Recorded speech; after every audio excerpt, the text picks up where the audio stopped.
Thumbelina, a magical creature's fairy tale. Once upon a time, there lived a tiny girl called Thumbelina who lived in a magical creature kingdom. She was beloved by her friends, the moles, the birds, and the other creatures, who all looked after her and kept her safe from harm. Thumbelina was the tiniest of them all, but she was also the bravest. She was always willing to help her friends, no matter how small the task.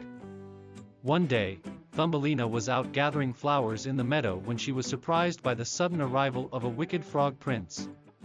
He wanted to make Thumbelina his bride, but she refused. Undeterred, the frog prince kept coming back to her, day after day. Thumbelina was scared and decided to flee the kingdom. Thumbelina journeyed through the woods and eventually came upon a beautiful house.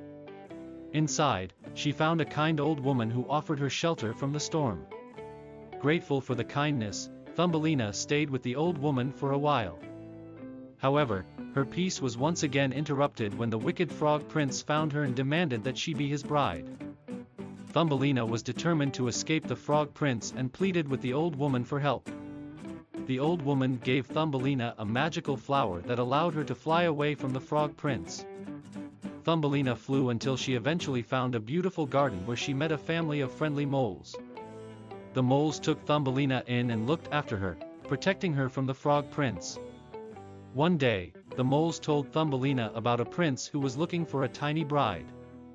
Thumbelina was hesitant to believe them, but eventually decided to follow them to the prince's palace. To her surprise, the prince was a handsome young man who had been searching for her for a long time.